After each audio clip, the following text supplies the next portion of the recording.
Hello everyone, it is hot outside and I have a cool, refreshing dessert in store for you, my strawberry basil mousse. Making a fruit mousse has a few key steps. First, there's making your fruit puree, then there's working with gelatin to set your mousse. Also, I rely on an Italian meringue to make this mousse as light and airy as possible. I know you're gonna love this recipe. Stay with me. It's time for strawberry basil mousse. Now, pretty much any type of fruit mousse uses a gelatin to set it because you're dealing with a fruit puree at its heart, compared to, say, a chocolate mousse where the chocolate itself sets up once it's in the fridge. So I am using 1.5 teaspoons of powdered gelatin, and you need to bloom your gelatin in cold water. So I'm going to measure out 4 tablespoons of cold water. I'll need a little more water later on, and just sprinkle that gelatin on top. Now, if you're not fond of using gelatin, you can use agar powder, and I've included the full instructions below. It's the exact same measurement, substituted. The difference is when you heat the gelatin or agar to melt it. So I'll cover that when it is that time. So you want to give this a couple of minutes for the gelatin to expand, hold on to the water. So I'll just set that aside. Now to get on to what we really want to talk about, fresh strawberries. It is peak strawberry season here, and a fruit mousse is best when it's using fresh fruit at its ripest and peak season. I wouldn't recommend making this strawberry mousse recipe using frozen strawberries. You just won't get the right texture, color, or full fresh strawberry flavor. So I've already sliced up my strawberries so that they can fit into my mini chopper very nicely.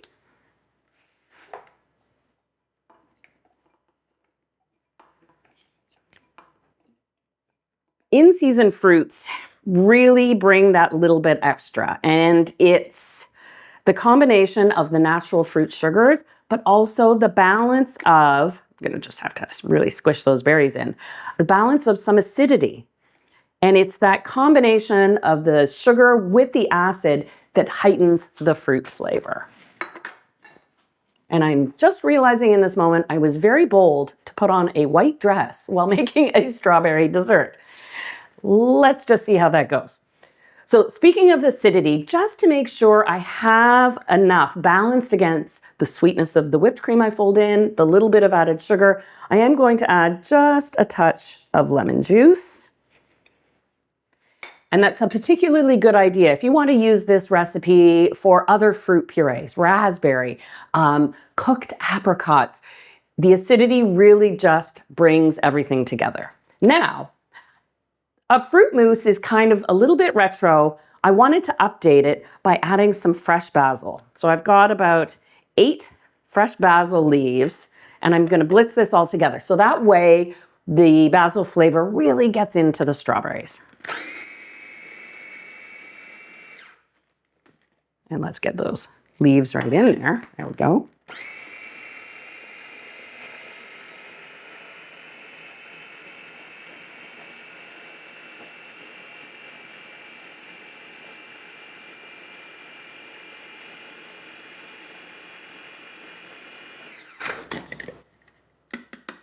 Oh, that gorgeous color. And I can smell the basil. That is incredible.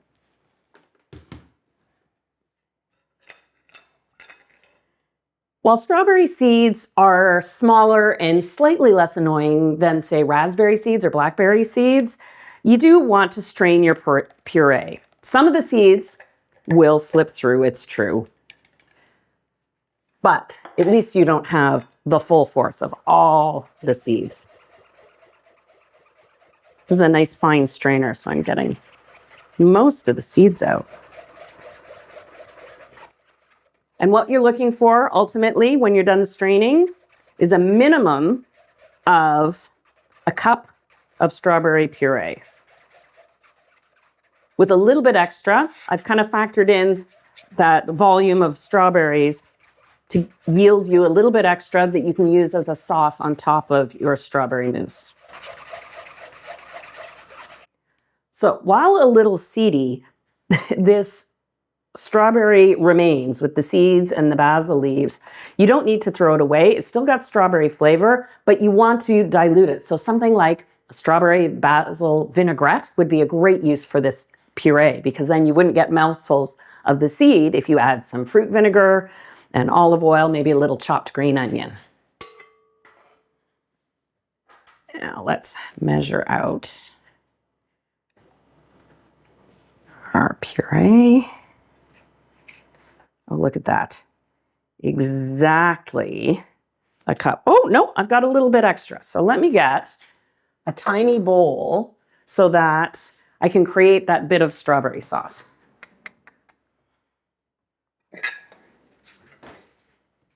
So I am in excess. And to that, I'm just going to add a touch of sugar to sweeten it up and add a little glossiness, but you could use just the straight strawberry puree. Dissolve that in, and I can set this aside.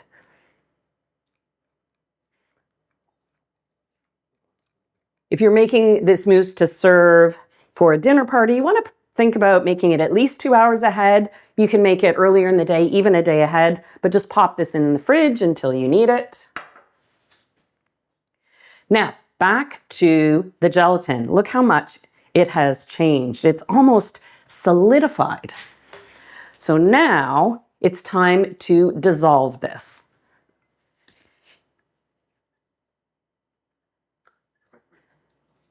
So into my pan goes the gelatin, and just about a 1/4 cup, you don't have to measure precisely, of the strawberry puree.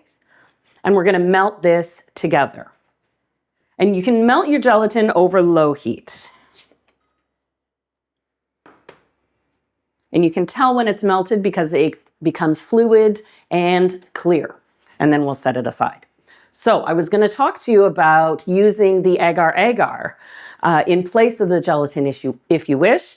You do the same treatment. You add a little strawberry puree, except to fully activate Agar powder, it has to come to a full simmer. Where gelatin melts over low heat, the Agar, you want to see some bubbles coming up as you're stirring it, then set it aside. Treat it exactly the same as you do following this recipe.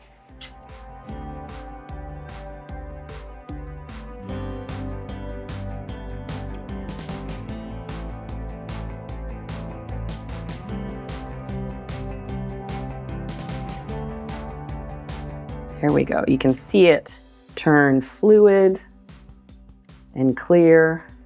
Once you see it's completely smooth.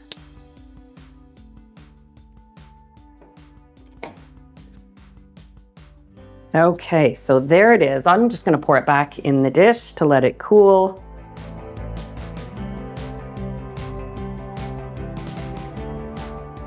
Until it's time to add to the mousse base. We're almost at the point where this mousse is going to come together. It really is, once you get going, a quick assembly. So to make this mousse ethereally light, can you believe I just said ethereally without stumbling over it? Or did I stumble over it?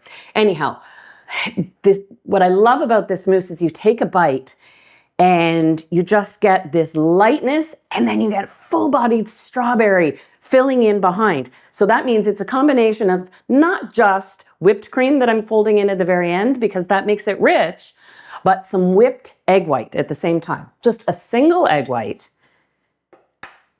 And I'm going to separate that into my mixer.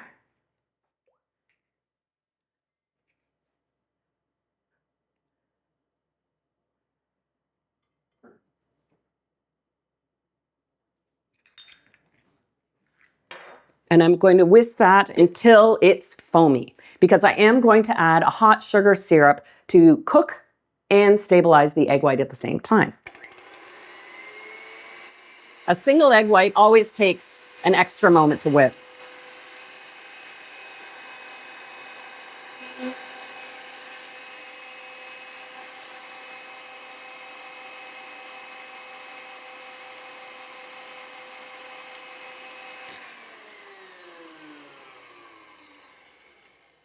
Now that the white is frothy, I can boil my sugar.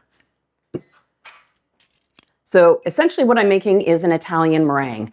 Cooking a sugar syrup to 240 Fahrenheit and then pouring it carefully into the whipping egg whites. If you've ever made the Italian method of macaron, it's the same thing. Or an Italian buttercream starts with the same base. This is a small measurement of water and of sugar, so it really takes no time at all to cook.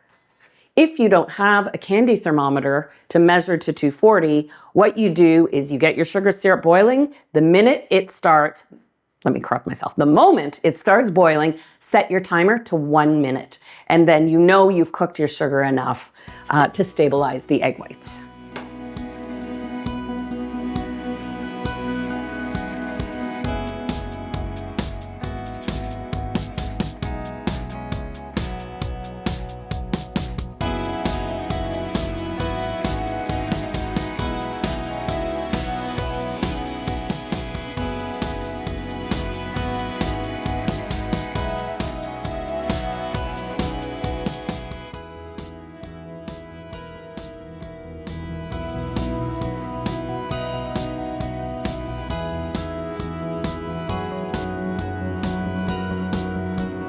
This is the point you would set the timer if you don't have a thermometer.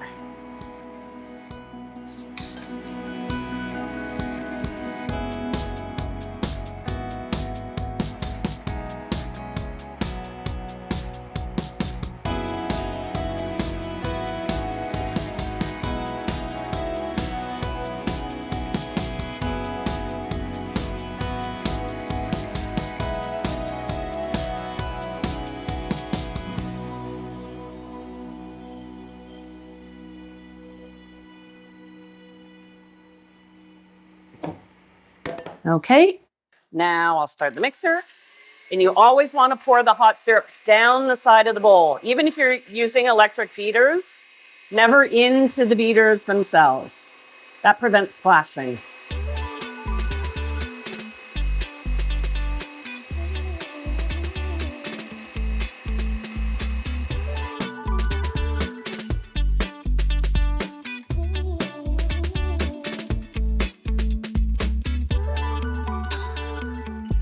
I've got a beautiful volume on, remember that's just one egg white, whipped to a stiff peak. It's still a little bit warm, which is fine.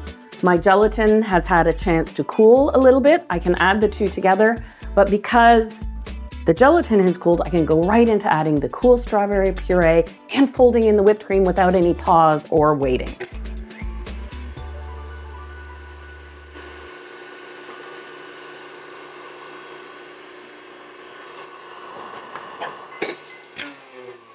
You can expect this to liquefy a little bit. That's factored into the recipe. That volume of the egg whites is now stable because of the cooked sugar.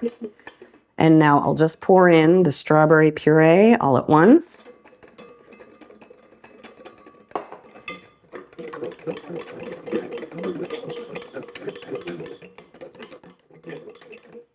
One of the things I do love about this recipe is consider that small volume of sugar for a dessert that serves 4 people. You're really relying on that natural sweetness of the fruit. And now I've got my cream. I've already whipped it, but I do have to add a little bit of vanilla. You can add it to the cream or you can add it to the berries. It's all ending up in the same place.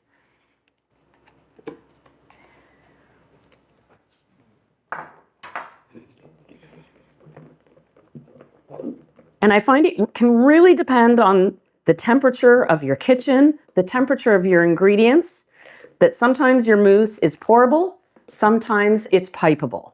So if all your ingredients are super cool, then you may find that using a piping bag is easiest to fill your serving glasses. This, because it is definitely a hot, humid day out there, my ingredients are a little bit warmer, so I am going to pour them into my serving glasses. So just for easier pouring, I'll transfer this to a pitcher.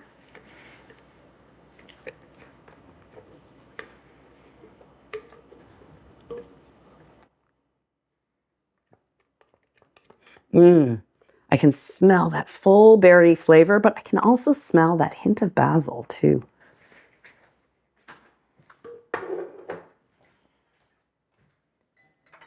And your serving glasses are fully up to you. I've got an assortment here just because, of course, I have the mousses already set. I didn't have enough 8 of each type of glasses, so I thought I'm going to do 2 and 2. And just pour right into the center.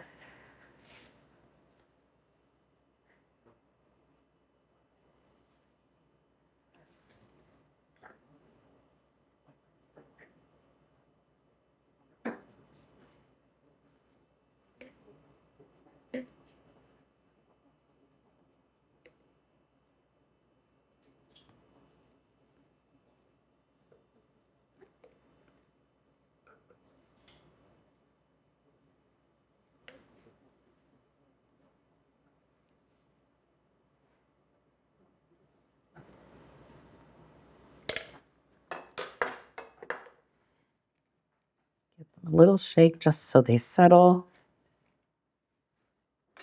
And now these are ready for the fridge. You want to give them a minimum of 2 hours to set. 4 is ideal, but being a perfect make-ahead dessert, just take the time you need. I'll pop these in the fridge.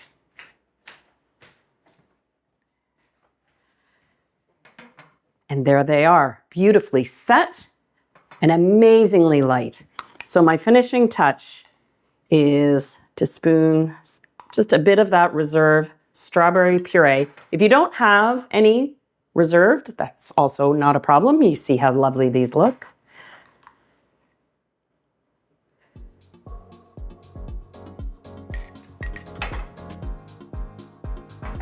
And then let's top each with a little strawberry and a basil leaf.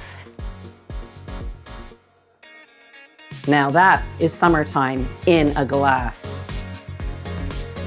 Oh, so beautiful, so light and airy, but packed with that summer berry flavor.